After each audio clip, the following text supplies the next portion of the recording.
Assalamualaikum warahmatullahi wabarakatuh.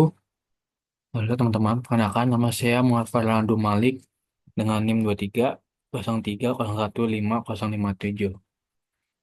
Di sini kita akan membahas tentang materi pemodelan dan simulasi. Ini daftar isinya, yaitu yang akan membahas tentang konsep dasarnya seperti kayak ini, simulating dan modeling. Terus bab 2-nya dasar tentang statistik untuk pemodelan dan simulasi. Bab 3 pemodelan dan simulasi untuk sistem sederhana deterministik. Bab 4-nya pemodelan proses acak dan pembangkitannya. Bab 5 metode simulasi Monte Carlo. Dan bab 6 metode simulated annealing. Bab 7-nya ngebahas tentang algoritma genetika. Kayak bab 1 Introducing to Simulation and Modeling. Konsep dasar pemodelan dan simulasi adalah teknik yang sangat penting dan digunakan dalam berbagai disiplin ilmu. Tujuan utama adalah untuk memperkenalkan teknik dasar sebagai Monte Carlo, simulated annealing, dan soft computing, serta memberikan contoh praktis sederhana agar mahasiswa mampu mengimplementasikan program komputer ke simulasinya. Tujuan dari pemodelan dan simulasi ini, simulasi dibutuhkan ketika masalah terlalu kompleks untuk diselesaikan secara analitik, tidak memiliki solusi eksak, atau terlalu mahal untuk diuji secara langsung seperti dalam kasus telekomunikasi. Untuk manfaat dari pemodelan dan simulasinya, dalam penerapan hasil simulasi divalidasi menggunakan beberapa metode seperti solusi eksak terbatas, analisis kualitas, atau evaluasi kode simulasi itu sendiri. Selain itu, simulasi dapat diklasifikasikan ke dalam sistem pembelajaran yang melibatkan model fisik, solusi analitik, dan program simulasi. Jadi ini menjadi alat utama dalam pemecahan masalah, khususnya saat pendekatan analitik atau numerik tidak memadainya. Bab 2 itu membahas tentang dasar statistik untuk model dan simulasi. Probabilitas dijadikan sebagai peluang muncul suatu kejadian yang dia dinyatakan dalam nilai antara 0 dan 1. Dalam kasus sederhananya seperti pelempar koin, peluang munculnya gambar atau angka masing-masing adalah 0,5. Selain itu, pada kasus undian seperti togel, seluruh angka dari 00 hingga 99 dianggap memiliki peluang yang sama untuk muncul, yaitu 1 banding 100. Konsep ini menjadi dasar untuk memahami probabilitas dalam sistem diskrit dan kontinu. Yang kedua adalah fungsi kerapatan dan distribusi probabilitas. Probabilitas distribution function PDF digunakan untuk menggambarkan kemungkinan nilai acak dalam sistem kontinu dan diskrit. Untuk sistem diskrit, jumlah semua probabilitas harus sama dengan 1. Sedangkan untuk sistem kontinu digunakan integral. Mesin distribusi kumulatif menggambarkan peluang variabel acak berada di bawah nilai tertentu. Contoh penerapannya bisa dilihat dari pelempar 2 atau 3 koin sekaligus, dengan masing-masing probabilitas dihitung dan divisualisasikan melalui grafis. Itu yang kedua. Di ketiga itu membahas tentang eksperimentasi, varians, dan kolerasi. Asumsi mereka mengukur nilai rata-rata mediannya, nilai tengah median, dan nilai yang paling sering muncul disebut dalam dus. Dan sekumpulan data. Selain itu, varian dan standar deviasi digunakan untuk mengukur penyebaran data. Pada pengolahan dua variabel, koefiansi dan korelasi membantu menunjukkan hubungan linear antara kedua variabel tersebut. Konsep ini penting dalam simulasi untuk memahami konsistensi dan hubungan antara data hasil modelnya. Bab 3 itu ngebahas tentang pemodelan dan simulasi untuk sistem sederhana deterministik. Pemodelan sistem deterministik dengan fungsi input-input dan outputnya. Dalam sistem deterministik sederhana, hubungan antara input dan output dapat dinyatakan melalui persamaan matematis. Salah satu contohnya diberikan dengan model perbedaan seperti Z ke dalam kurung plus 3Z ke kurang 1 dalam kurung plus 2Z K kurang 2 dalam kurung sama dengan X K dalam kurung plus 3X K kurang 1 di dalam kurung. Dan kondisi awal tertentu, masa ini bertujuan mencari Empiriksi input X dalam K dalam kurung berdasarkan respons sistem Z K dalam kurung yang diasumsikan sebagai unit impulse serta kondisi awal X min 1 dalam kurung sama dengan 0. Ini mengajarkan dasar analisis sistem menggunakan metode transformasi perbedaan. Ya, yang selanjutnya adalah representasi sistem menggunakan fungsi sistem dan operasi konvolasi. Sistem dapat juga direpresentasikan melalui fungsi input-output yang disusun dalam bentuk tabel. Kemudian dikembangkan menjadi persamaan fungsional Y. Ya, nama dengan FXN. Salah satu pendekatan pemodelan lain adalah menggunakan konvolasi antara input X dengan responsif populasi sistem HN seperti yang diterapkan pada kasus di mana HN berbentuk deret konstan. Dengan memahami operasi konsul ini, pengguna dapat menyusun program simulasi untuk menghitung output sistem dari input yang diberikan. Analisis koordinat sistem dan pemetaan nilai. Selain bentuk persamaan diferensial dan konvolasi, simulasi sistem sebenarnya juga dapat berbentuk analisis koordinat, seperti dalam kasus pemetaan nilai jari-jari Ln dan posisi pusat Xn terhadap indeks N-nya. Dari data yang tersedia, pengguna diminta untuk membentuk persamaan matematis yang menggambarkan hubungan antara variabel tersebut dan membuat program untuk memprediksi nilai-nilai X-nya. Xn dan Ln untuk rentang nilai tertentu. Ini memperluas konsep simulasi sistem di dalam dimensi spasialnya.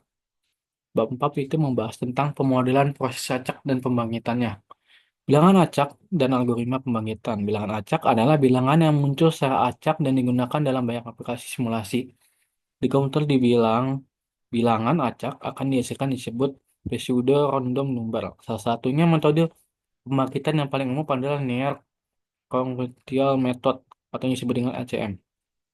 Dengan rumus dasar xn plus 1 sama dengan ax n plus c dalam kurung mod m.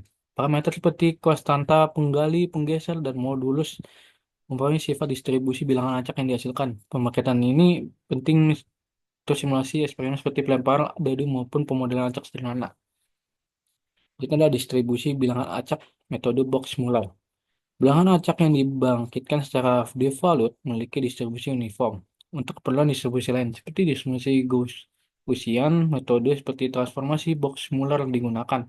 Dengan dua bilangan uniform, dapat dibangkitkan bilangan acak Gaussian menggunakan transformasi matematis berbaris logaritma dan fungsi trigonometri.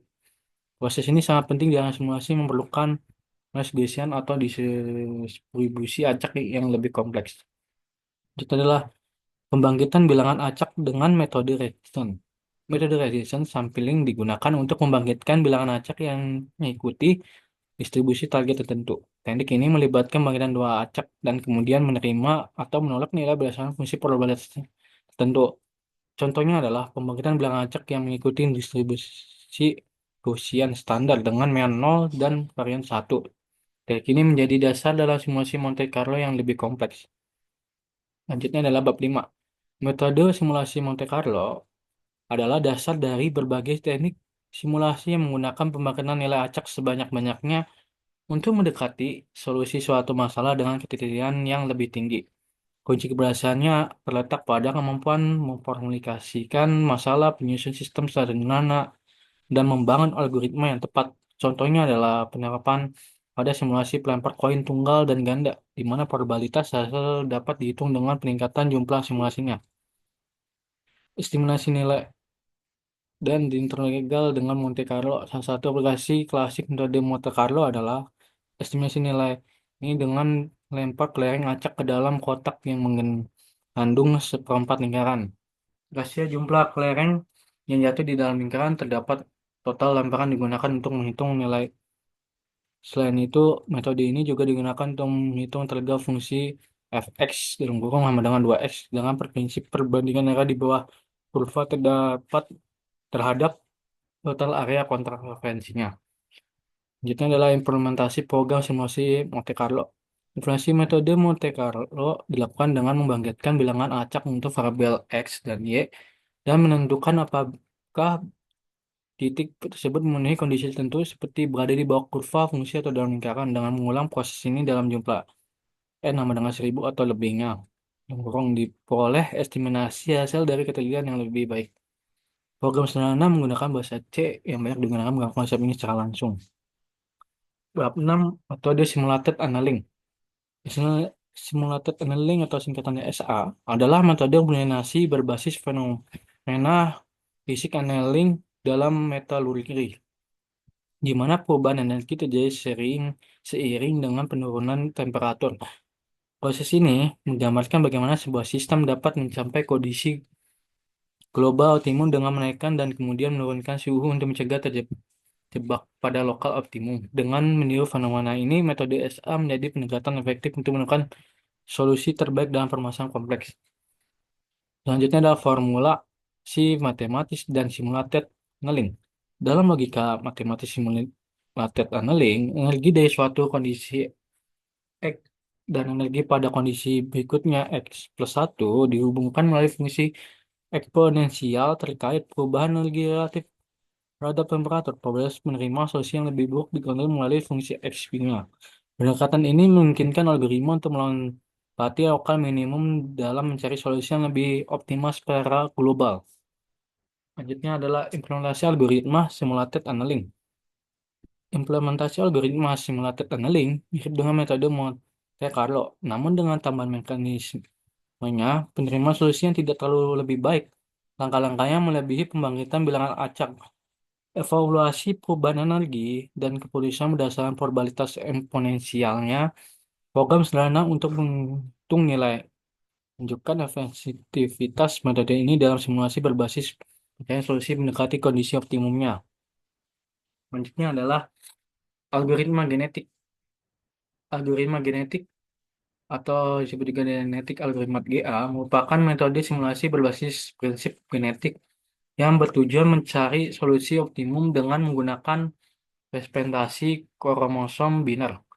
Proses pencarian solusi dilakukan melalui operator genetik seperti mutasi dan crossover dengan fokus pada pencapaian nilai fitness function terbaik. Dalam kasus sederhana, proses optimum dilakukan dengan hanya menggunakan operator mutasi terhadap kromosom untuk meningkatkan kualitas solusinya. Jika ada representasi kromosom dan proses mutasinya. Dalam pendekatan GA, variabel masalah diformulasikan dengan kromosom biner yang kemudian dikonversi ke dalam nilai desimal.